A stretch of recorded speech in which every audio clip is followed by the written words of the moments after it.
Thank you, madam. Myself, Dr. Prashant Bhokardankar. I am professor at Nagpur, working in the Department of Rashastra Vaisheshya Kalpana. Thanks for giving me opportunity to present my topic in the ICTM. Next slide, please. Next slide, madam. Hello. Hello. Hello. Yeah. For 3 millennia, Ayurveda has provided excellent health solution to the humanity since the ancient times. Traditional healers and Ayurveda doctors in India and its neighboring nations have regularly employed these Ayurveda drugs for greater health of mankind. Next slide, please. Ayurvedic medications are more effective, have fewer side effects, adverse effects, and provide patients a variety of medication options. It possessing a vast array of herbal, polyherbal, and herbal mixtures as medications, which can be shed light on development of novel compounds with higher efficacy at lower doses for range of illnesses. Next slide, please.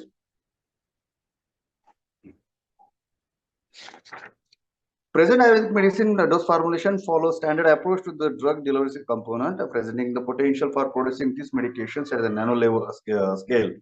Level is necessary. Ayurvedic books from antiquity has referred several formulations such as bhasmas in their scriptures.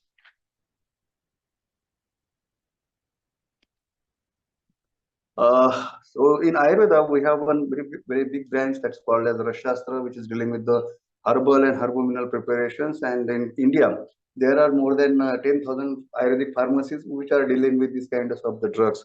The primary branch of Ayurveda is called as Rashastra, emphasizes the kinds of formulations which can be used as nanoscale. A careful analysis of recent studies on the subject is required, as well as any reference to this medication found in traditional Ayurvedic ancient text and its counterparts. It needs to be studied. Please, next slide. Focus of nanotechnology in Ayurvedic drugs. In today's advanced medical science, pharmacology and nanotechnology is considered as a prime technology.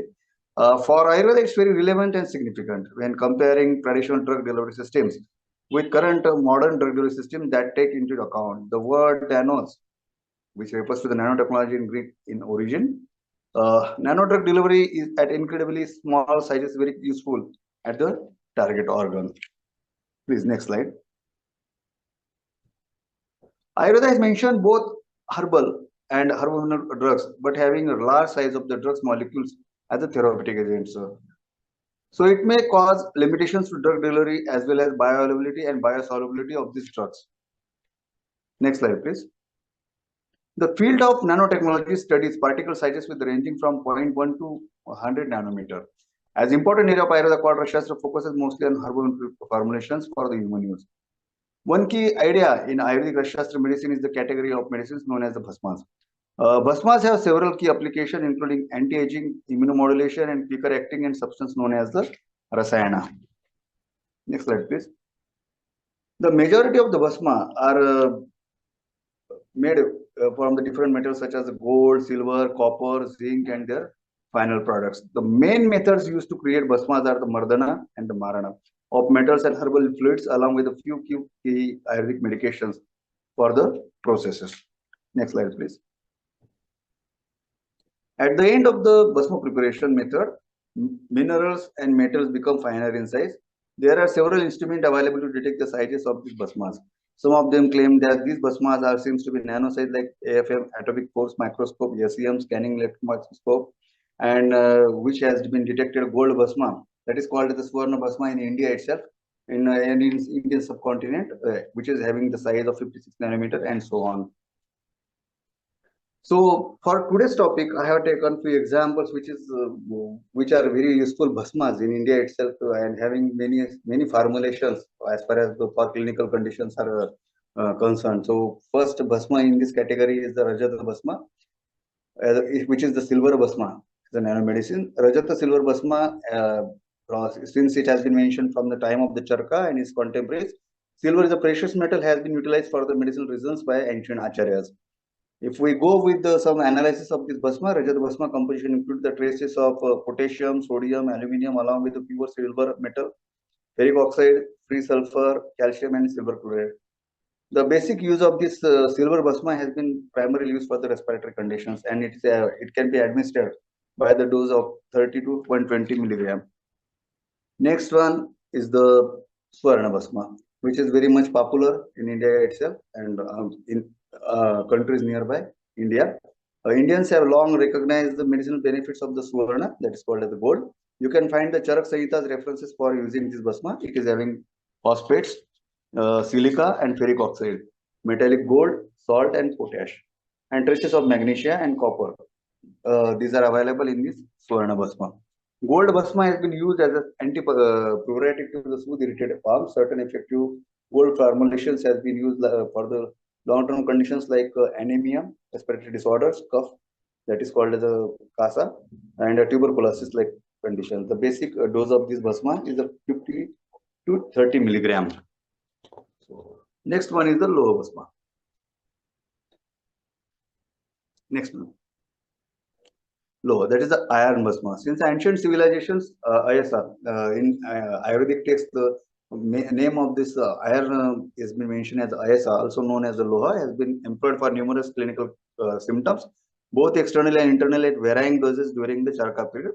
Iron components were administered for anemia and related disorders, primarily when hemopoietic system processes were disturbed or blood iron levels dropped. According to the Rashastra, Loha promotes life and vigor, eliminates many disorders, increasing the functioning of nearly all organs and therapeutic properties. Next one. Ferric oxide, it is having ferric oxide and ferrous oxide, which is having available in the Loha Bhasma. Illnesses which has been covered in Loha Bhasma as uroshula, that chest pain, abdominal lump, piles, liver disorders, spleen disorders, phthisis, anemia, jaundice. This can be treated by using the formulations of the Loha. And the basic range of this using of this Bhasma is the 32 to 40 milligram. Next one, that is the Tamra. Tamra is very much controversial drug as far as this Ayurveda part is concerned. So copper or Tamra in ancient metal is known as human civilizations pre-Vedic times. That was the part of daily livelihood. The metals were used in the preparation of alloy, mainly brass and bronze. The desired properties of Tamra for medicinal uses were metallic sheen, bright reddish in color, heavy, soft with having tensile strength and lacking impurities. So basic use of this Tamra, that is the copper, Bhasma, in India itself, used in the piles, obesity, phthisis, anemia, respiratory disorders, skin disorders, cough, edema, hyperacidity, intestinal disorders, and the liver disorders. The basic range is the 15 to 60 milligram. Then Naga Bhasma, that is the lead Bhasma. Lead is very always comes under the category of the heavy metals as far as the modern medicine is concerned. In addition, Nag is a significant. Next one, please. Sisak, Nag. That is the lead Bhasma. Lead is very much a controversial part of modern medicine itself because it comes under the heavy metal category. In addition, Nag is significant Puti Loha, that is, it comes under the some different kind of the metal having known as the ages and referred to the historical writings as the Sisak or Shisa. According to the Charaka, that is the Acharya of Ayurveda, external application of this metal is recommended for the therapeutic doses like dermatological conditions, which is called as a Mandala Pushta. For medicinal uses, the ideal properties of Naga are outwardly hefty, black and lustrous when sliced. Next one. In terms of compositions, Nag Bhasma is mostly composed of the lead oxide and ferric oxide with minor amounts of calcium, magnesium, carbonates, and chlorides. It can be used in various disorders like urinary disorders, piles, abdominal lump, leukorrhea, gastroenteritis, and intestinal disorders. This Nag Bhasma can be used in the doses of 30 to 120 milligram. The next and very much popular Bhasma is the Mandura Bhasma. Next slide, please.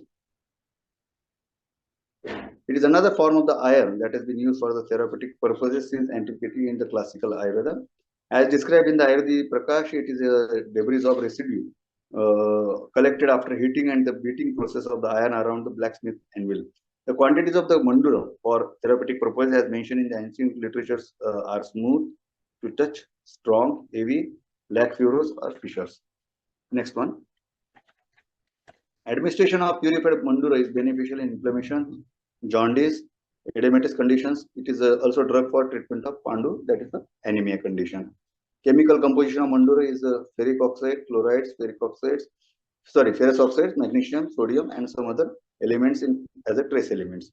There are approximately 30 formulations of the Mandura Bhasma mentioned in the Charak Samhita, and in India, it is very much useful for the Vaidyas or the Ayurvedic doctors for several conditions, especially the hyperacidity like conditions and the anemia like conditions.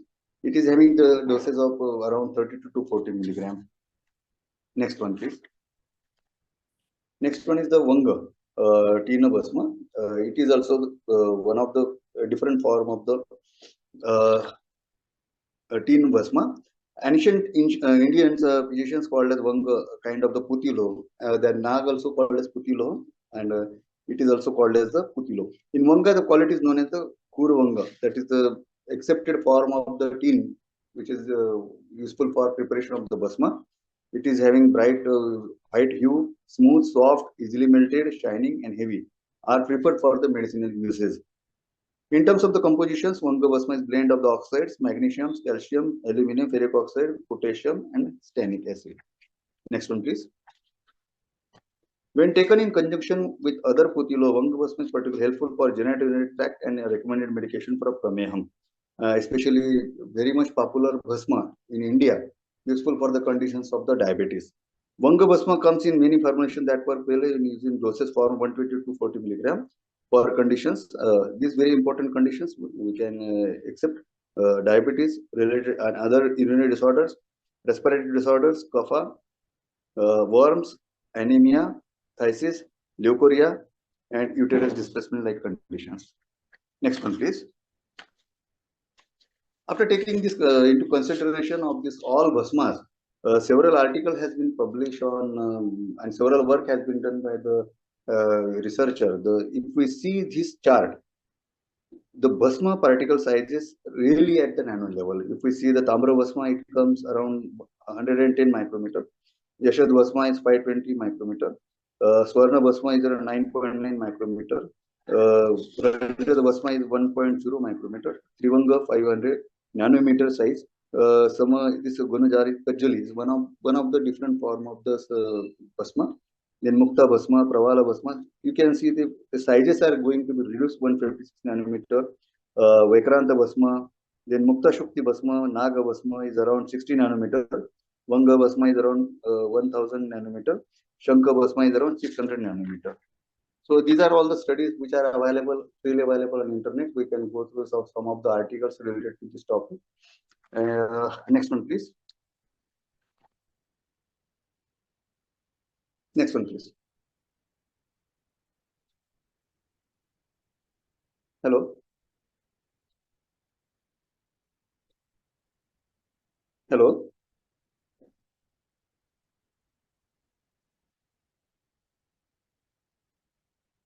Hello. So after considering all these presentations point, we can have some current focus. For many ages, Bhasma has been utilized in Ayurveda medicine to treat a wide range of the elements. It is now established that Bhasmas are made up of fine powder nanoparticles of the metals and minerals, that they have unique properties from therapeutic standpoint.